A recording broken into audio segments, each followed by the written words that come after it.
Most respected dignitaries on and off the dais, my dear professional colleagues, ladies and gentlemen, Assalamu alaikum wa rahmatullahi wa barakatuh.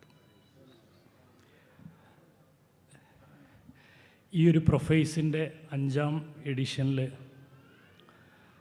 ഈ ഒരു പ്രൗഢ ഗംഭീരമായ സദസ്സിൻ്റെ പ്രൊഫഷണൽസിൻ്റെ മുന്നിൽ നിങ്ങളോട് സംസാരിക്കാൻ എന്നെ ഇൻവൈറ്റ് ചെയ്ത ഓർഗനൈസേഴ്സ്, എൻ്റെ സുഹൃത്ത് ഹബീബ് അടക്കമുള്ളവർ ആദ്യമായിട്ട് നന്ദി പറയുകയാണ്.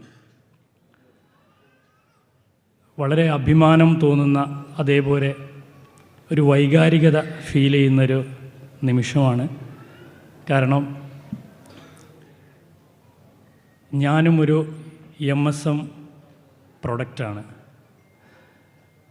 കൊടിയത്തൂരിലെ മർഹൂം മുഹമ്മദ് മദിനിയുടെ സ്റ്റുഡൻ്റായിരുന്നു.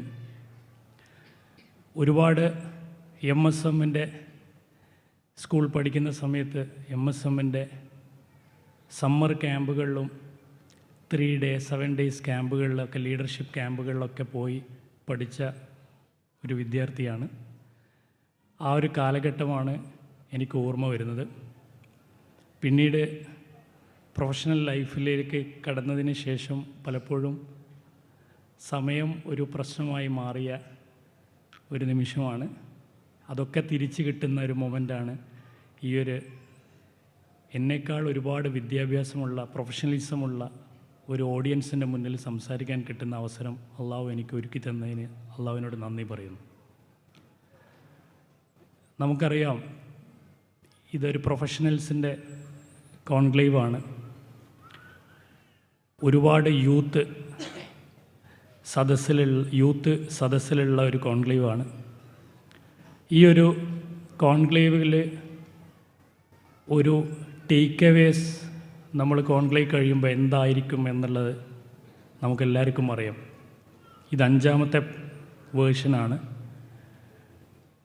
നമുക്ക് ലോകരാഷ്ട്രത്തിൽ ഏറ്റവും ക്വാളിഫൈഡ് മാൻ പവർ യൂത്തുള്ള ഒരു രാജ്യമാണ് നമ്മുടെ അനുഗ്രഹീതമായ ഇന്ത്യ.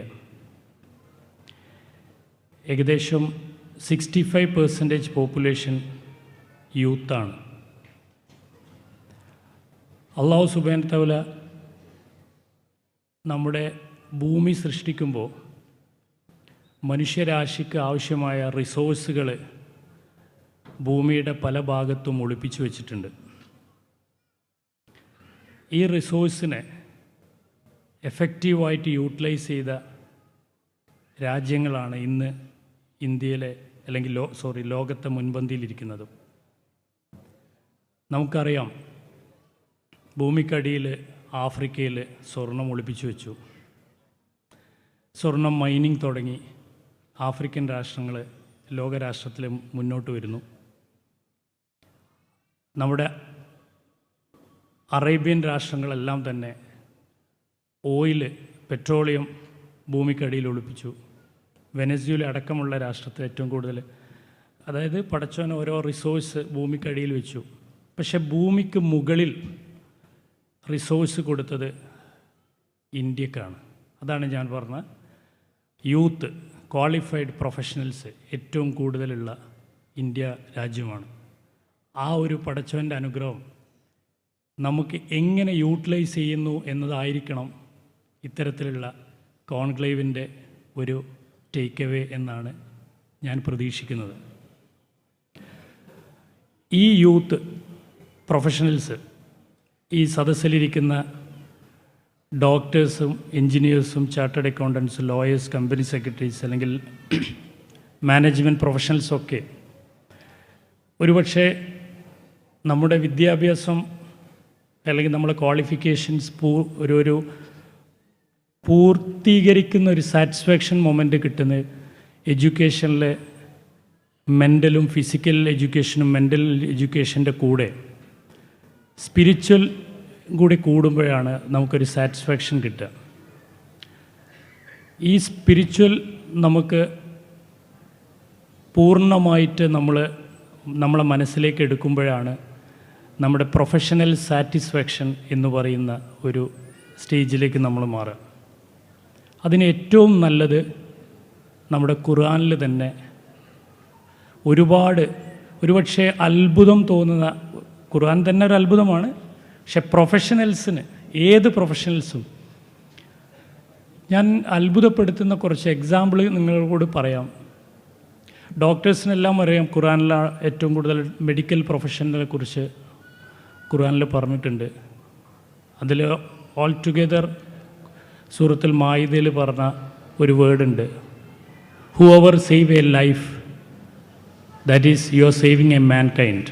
ഒരു മനുഷ്യനെ നിങ്ങൾ ജീവൻ രക്ഷപ്പെടുത്തുന്നതിലൂടെ ഒരു സമൂഹത്തെ തന്നെയാണ് നിങ്ങൾ രക്ഷപ്പെടുത്തുന്നതെന്ന് പറയുന്ന അതിൻ്റെ എക്സ്പ്ലനേഷൻ വായിച്ചു കഴിഞ്ഞാൽ ഡോക്ടേഴ്സ് പ്രൊഫഷൻ്റെ കുറേ എത്തിക്കൽ പ്രാക്ടീസിനെ കുറിച്ച് അതിൽ പറയുന്നുണ്ട്. സൂറത്തുൽ മുൽക്കിൽ എൻജിനീയേഴ്സിനെ കുറിച്ച്, എൻജിനീയറുടെ ക്രിയേറ്റിവിറ്റിയെ കുറിച്ച് പറയുന്നുണ്ട്. നിങ്ങളുടെ നിങ്ങളെ ക്രിയേഷനിലുള്ള പെർഫെക്ഷനെ കുറിച്ച്, അതിൻ്റെ ഇന്നൊവേറ്റീവ് തിങ്കിങ്ങിനെ കുറിച്ച്, എക്സാമ്പിൾ അള്ളാഹു സൃഷ്ടിച്ച ആകാശഭൂമികളെക്കുറിച്ച്, സൗരയൂഥങ്ങളെക്കുറിച്ച് പറയുമ്പോൾ ഇൻഡയറക്റ്റ്ലി അവിടെ എൻജിനീയേഴ്സിൻ്റെ ക്രിയേറ്റിവിറ്റിയെ മെൻഷൻ ചെയ്യുന്ന സൂറത്ത് മുൽക്കിലുണ്ട്. അതിനേക്കാൾ എന്നെ അത്ഭുതപ്പെടുത്തിയത് നമ്മുടെ ഫിനാൻസ് പ്രൊഫഷണൽസും ലോയേഴ്സിനെ കുറിച്ചുള്ളൊരു ഉപദേശം വളരെ കൃത്യമായിട്ട് ഖുർആനിലെ ഏറ്റവും വലിയ ആയത്ത് നമുക്കറിയാം, സൂറത്തുൽ ബഖറയിലെ 282 ആയത്താണ്. സൂറത്തുൽ മാഇദീൻ എന്ന് പറയുന്ന ആയദ്ദീൻ എന്ന് പറയുന്ന ഒരു പേജ്, നമ്മുടെ മുസാഫ് ഖുർആനിലെ ഒരു പേജിൽ ആണ് ആ ഒരു സൂറത്തുള്ളത്. ഇപ്പം എൻ്റെ പ്രൊഫഷൻ എന്ന് പറയുന്നത് ബിസിനസ് കൺസൾട്ടൻസിയാണ്, ഓഡിറ്റാണ്, ലീഗൽ ഫിനാൻഷ്യൽ എല്ലാം വരുന്നുണ്ട്. വളരെ കൃത്യമായിട്ട് നമുക്ക് അത്ഭുതം തോന്നിപ്പോവും. ഇന്ത്യയിലെ പല നിയമങ്ങളും അല്ലെങ്കിൽ ലോകത്തിൻ്റെ പല നിയമങ്ങളും, നമുക്ക് ഇന്ത്യയിലെ എക്സാമ്പിൾ എടുത്തു കഴിഞ്ഞാൽ ഇന്ത്യൻ കോൺട്രാക്റ്റ് ആക്ട് ഖുർആനിൽ നിന്നുണ്ടായതാണ്. ഇന്ത്യൻ കോൺട്രാക്റ്റ് ആക്ട് 1872 ആക്ട് പാസ്സായതെങ്കിലും അതിൻ്റെ കണ്ടൻറ്റ് സൂറത്തുൽ ബഖറയിലെ 282 ആയത്താണ്. വളരെ കൃത്യമായി പറയുന്നുണ്ട്, ഏത് ഫിനാൻസ്, ഒരു കടം വാങ്ങുന്നതാവട്ടെ, ഒരു ഫിനാൻഷ്യൽ ഡീലിങ്സ് ആവട്ടെ, ഒരു സാമ്പത്തിക എന്ത് ഇടപാടും ഇറ്റ് ഷുഡ് ബി ഡോക്യുമെൻറ്റഡ്. വളരെ കൃത്യമായിട്ട് പറയുന്നുണ്ട്. ഡോക്യുമെൻറ്റഡ് എങ്ങനെ? കോൺട്രാക്റ്റ് ആക്റ്റിൽ. അപ്പോൾ നമ്മൾ പല ബിസിനസ് ഇടപാടുകളും നടത്തുമ്പോൾ നമ്മൾ എഗ്രിമെൻ്റ് എഴുതും, ചിലത് എഴുതൂല, പറഞ്ഞു വെക്കും. ഈ പറഞ്ഞു വെക്കുമ്പോൾ ഉണ്ടാവുന്ന ഇഷ്യൂ എന്ന് പറഞ്ഞാൽ നീ അങ്ങനെ അല്ലായിരുന്നല്ലോ പറഞ്ഞത് എന്നാണ്. നമ്മുടെ കോടതികൾ ഏറ്റവും കൂടുതൽ ഡിസ്പ്യൂട്ടുകളും കേസുകളും നിൽക്കുന്നത് ക്രിമിനൽ കോർട്ടിനേക്കാൾ കൂടുതൽ സിവിലാണ്. സിവിലിൽ ഫിനാൻഷ്യൽ ട്രാൻസാക്ഷൻ്റെ ക്ലാരിറ്റി ഇല്ലായ്മയാണ്, അല്ലെങ്കിൽ ഡോക്യുമെൻ്റ് ചെയ്യാത്തത് കൊണ്ടാണ് പല വലിയ കേസുകളും നടക്കുന്നത്. സൂറത്തുൽ ബഖറയിലെ ഈ പറഞ്ഞ സൂറത്തിൽ എങ്ങനെ ഒരു കോൺട്രാക്റ്റ് എക്സിക്യൂട്ട് ചെയ്യണമെന്ന് വളരെ കൃത്യമായിട്ട് പറയുന്നുണ്ട്. അതിൻ്റെ വേർഡിങ് എങ്ങനെ ആയിരിക്കണം, ആരായിരിക്കണം അത് എഴുതേണ്ടത്, വിറ്റ്നസ് ചെയ്യേണ്ടത് 2 സാക്ഷികൾ വേണം. പുരുഷന്മാരാണെങ്കിൽ 2 സാക്ഷി, സ്ത്രീകളാണെങ്കിൽ 2 സ്ത്രീകൾ 1 പുരുഷൻ സാക്ഷി. അപ്പോൾ 2 സാക്ഷികൾ വേണമെന്ന് ഇന്ത്യൻ കോൺട്രാക്റ്റ് ആക്റ്റിലുണ്ട്. അപ്പോൾ ഇത് എവിടെ നിന്ന് കിട്ടി? ഈ കോൺട്രാക്റ്റ് ആക്ട് പാലിച്ചു കഴിഞ്ഞാൽ ഒരുപാട് ഡിസ്പ്യൂട്ടുകൾ ഒഴിവാകും. ഖുർആനിലും പറയുന്നത് അത് തന്നെയാണ്. രണ്ടാമത്തെ പോയിൻ്റ്, ഒരു കച്ചവടം നടത്തുമ്പോൾ, ഒരു പ്രോജക്റ്റ് നിങ്ങളെ മുമ്പിൽ പ്രസൻറ്റ് ചെയ്യുമ്പോൾ ആ പ്രോജക്റ്റിൽ വൈദഗ്ധ്യമുള്ള ഒരു വ്യക്തിനെ കൊണ്ട് വെറ്റ് ചെയ്യിച്ചിട്ട്, that is project report, vet ചെയ്തിട്ട് അദ്ദേഹത്തെ ഇൻഡിപെൻഡൻ്റ് ആവണം എന്നാണ് പറയുന്നത്. ഒരു ഇൻഡിപെൻഡൻ്റ് വ്യക്തി ആ സാമ്പത്തിക പ്രോജക്റ്റ് അല്ലെങ്കിൽ ഏത് പ്രോജക്റ്റ് ആവട്ടെ, അദ്ദേഹം അതിൽ നൈപുണ്യമുള്ള വ്യക്തി, that means professionals, may be chartered accountants, company secretaries അല്ലെങ്കിൽ മാനേജ്മെൻറ്റ് പ്രൊഫഷണൽസ്, നമുക്ക് സർട്ടിഫൈ ചെയ്ത പ്രൊഫഷണൽസ് അത് പഠിച്ചിട്ട് നിഷ്പക്ഷമായിട്ട് പ്രസൻറ്റ് ചെയ്യണം. ഇൻവെസ്റ്റ് ചെയ്യുന്ന ഒരാൾക്ക് അത് പ്രസൻറ്റ് ചെയ്യണം. ആരാണോ പ്രസൻറ്റ് ചെയ്യുന്നത്, അതായത് ഞാനാണ് ബിസിനസ് പ്രപ്പോസ് ചെയ്യുന്നതെങ്കിൽ ഞാനല്ല പ്രസൻറ്റ് ചെയ്യേണ്ടത്, എനിക്ക് വേണ്ടി നിഷ്പക്ഷമായിട്ട് അത് പഠിച്ചൊരു വ്യക്തി പ്രസൻറ്റ് ചെയ്യണം. That is project report. Present ചെയ്തിട്ട് അദ്ദേഹത്തിനെ കൺവിൻസ് ആയതിനു ശേഷം അത് ഡോക്യുമെൻ്റ് ചെയ്യണം. ഇൻവെസ്റ്റർ പിച്ച് എന്നൊക്കെ നമ്മൾ പറയുന്ന, അതായത് നമ്മൾ പല ഓഫർ കൊടുത്തിട്ട് പ്രോജക്റ്റിൽ ഒരു ബിസിനസ് പ്രപ്പോസൽ വരുമ്പോൾ നമ്മളറിയാം ഇത്ര കിട്ടുമെന്ന് നമ്മൾ പറയും, അത് വിശ്വസിച്ച് ഇൻവെസ്റ്റ് ചെയ്യും. അങ്ങനെ ചെയ്യരുത് എന്ന് ഖുർആനിൽ പറയുന്നുണ്ട്. അതുതന്നെയാണ് ഞങ്ങളെ പ്രൊഫഷനിലും ഞങ്ങളെ പഠിപ്പിക്കുന്നത്. ഒരു ഓഡിറ്റ് ചെയ്യുമ്പോൾ, ഒരു ഫിനാൻഷ്യൽ ഓഡിറ്റ് ചെയ്യുമ്പോൾ ഓഡിറ്റർക്ക് നിഷ്പക്ഷമായിട്ടുള്ള തിങ്കിങ് ആയിരിക്കണം വേണ്ടത്. എനിക്ക് ഫീസ് തരുന്ന ക്ലയൻറ്റിന് ആ ക്ലയൻറ്റ് പറയുന്ന പോലെ ഓഡിറ്റ് ചെയ്ത് റിപ്പോർട്ട് കൊടുക്കരുത്. എത്ര മനോഹരമായിട്ടാണ് ഖുർആനിൽ ഇത് പറയുന്നത്. ഞാനിത് സ്റ്റുഡൻ്റ് ആകുമ്പോൾ പഠിച്ചതല്ല. എന്നോടൊരു ക്ലയൻറ്റ് ഒരു ചോദ്യം ചോദിച്ചതാണ്. ഒരു പ്രോജക്റ്റ് റിപ്പോർട്ട് ഞാൻ പ്രസൻറ്റ് ചെയ്തപ്പോൾ, are you convinced about this project എന്ന് ചോദിച്ചു. എനിക്ക് ചെറിയൊരു എവിടെയോ ഒരു ആ ചോദ്യം ഒരിക്കൽ കൊണ്ടു. അപ്പോൾ എന്നോട് പറഞ്ഞു, ഖുർആനിൽ സൂറത്തുൽ ബഖറയിൽ ഇത് പറയുന്നുണ്ട്, ആഷിഖ് യു റെഫർ ദിസ് എന്ന് പറഞ്ഞപ്പോഴാണ് ഞാനത് പഠിക്കാൻ തുടങ്ങിയത്. ഞാനത് സൂറത്തുൽ ബഖറയിൽ അത് മാത്രമേ എനിക്കറിയൂ. അതായത് എത്രയോ വർഷങ്ങൾക്ക് മുന്നേ ഈ ഖുർആനിൽ പോലും കൊമേഴ്ഷ്യൽ ട്രാൻസാക്ഷനെ കുറിച്ച് പറഞ്ഞു. പലപ്പോഴും നമ്മൾ പറയുന്നത് നമ്മൾ ഇബാദത്തുകളൊക്കെ ചെയ്യുന്നതിനേക്കാൾ ഒരുപക്ഷെ ഖുർആനിൽ ഏറ്റവും ശക്തമായിട്ട് താക്കീത് ചെയ്തതിൽ സാമ്പത്തിക ഇടപാടാണ്, അല്ലേ? സാമ്പത്തിക ഇടപാട് പടച്ചുകൊണ്ട് പ്രാർത്ഥിച്ചതുകൊണ്ട് മാത്രം അള്ളാഹുവിനോട് പ്രാർത്ഥിച്ചുകൊണ്ട് കാര്യമല്ല. ഏത് വ്യക്തിയുമായിട്ടാണോ സാമ്പത്തിക ഇടപാടിൻ്റെ അദ്ദേഹം പൊരുത്താക്കാതെ നമ്മൾ ഹജ്ജിന് പോകാൻ പറ്റുമോ? ഇപ്പം ഞാൻ IPO ലിസ്റ്റ് ചെയ്യുന്ന കമ്പനി, നമ്മൾ സ്റ്റോക്ക് എക്സ്ചേഞ്ചിൽ കമ്പനി ലിസ്റ്റ് ചെയ്യാൻ പോകുമ്പോൾ അതിലൊരു പ്രോസസ്സ് ഉണ്ട്, ഡ്യൂ ഡെലിജൻസ് എന്ന് പറയുന്ന. ആ കമ്പനി പൂർണ്ണമായിട്ട് 100% പെർഫെക്റ്റ് ആക്കുന്ന ഒരു പ്രോസസ്സ് ഉണ്ട്. ലയബിലിറ്റികളൊക്കെ, കേസുകളൊക്കെ പറഞ്ഞു തീർത്ത് അതോറിറ്റിൻ്റെ മുന്നിൽ പറഞ്ഞു തീർത്ത് ഡോക്യുമെൻ്റ് ചെയ്തതിന് ശേഷമേ ലിസ്റ്റ് ചെയ്യാൻ പാടുള്ളൂ. നമ്മൾ ഹജ്ജിന് പോകുമ്പോൾ എന്താ ചെയ്യുന്നത്? കംപ്ലീറ്റ് എഴുതി വെച്ച് പറഞ്ഞ് അസറ്റ്സ് ആൻഡ് ലയബിലിറ്റീസ് എല്ലാം പറഞ്ഞ് ഒരാളോട് പറഞ്ഞ് എഴുതി വെച്ച് നിങ്ങളെ കമ്പയർ ചെയ്യുമ്പോൾ നമുക്ക് എന്ത് സാമ്പത്തിക ഡിസിപ്ലിൻ അല്ലെങ്കിൽ ഫിനാൻഷ്യൽ ലിറ്ററസി നിങ്ങൾക്ക് വേണോ അത് ഖുർആനുമായിട്ടും കൂടെ കമ്പയർ ചെയ്യുമ്പോൾ കുറച്ചും കൂടെ ഞാൻ പറഞ്ഞ വിദ്യാഭ്യാസത്തിൻ്റെ സ്പിരിച്വൽ സാറ്റിസ്ഫാക്ഷൻ നമുക്ക് കിട്ടും. ഒരു പുതിയ കമ്പനി നിയമത്തിൽ 2013 വന്നൊരു നിയമമുണ്ട്. നിർബന്ധമായിട്ട് ഇന്ത്യയിൽ CSR, നിങ്ങളെല്ലാവരും കേട്ടിട്ടുണ്ടാവും, CSR കോർപ്പറേറ്റ് സോഷ്യൽ റെസ്പോൺസിബിലിറ്റി എന്ന് പറയുന്ന, അത് മാൻഡേറ്ററി ആക്കിയത് 2013 നിയമമാണ്. 2% പ്രോഫിറ്റിൻ്റെ 2% നിർബന്ധമായിട്ട് ഇന്ത്യയിലെ certain കാറ്റഗറി ഓഫ് പേഴ്സൺസ് കൊടുത്തിരിക്കണം. ദാറ്റ് ഈസ് ഈക്വൽ ടു സക്കാത്ത്. സക്കാത്തിൽ എന്താ നമ്മൾ പറഞ്ഞത്? സക്കാത്ത് അർഹരായ ഒരു കാറ്റഗറി പറയുന്നുണ്ട്, 2.5% പറയുന്നുണ്ട്.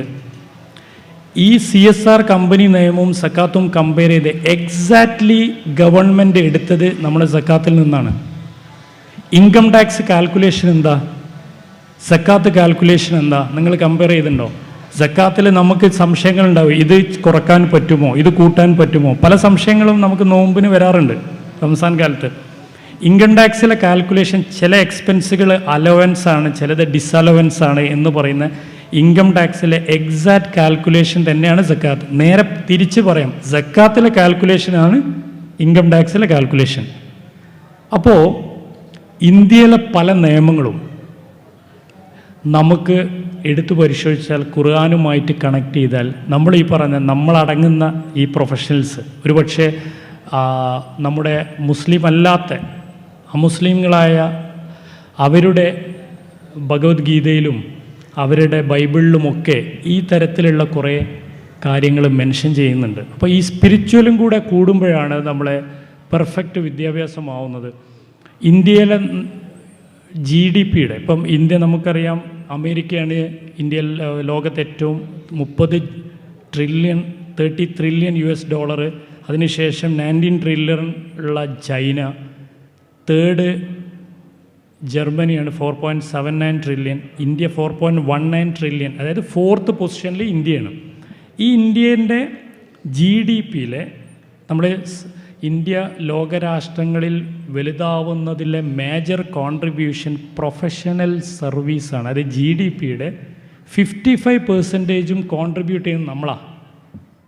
സർവീസ് സെക്ടറാണ്, അത് പ്രൊഫഷണൽസാണ് ഇന്ത്യൻ്റെ ടോട്ടൽ GDP. അതായത് ലോകത്തിലെ 4ാമത്തെ സാമ്പത്തിക രാജ്യമായ ഇന്ത്യയുടെ 55% കോൺട്രിബ്യൂട്ട് ചെയ്ത് ഞാനടങ്ങുന്ന നിങ്ങളടക്കമുള്ള പ്രൊഫഷണൽസാണ്.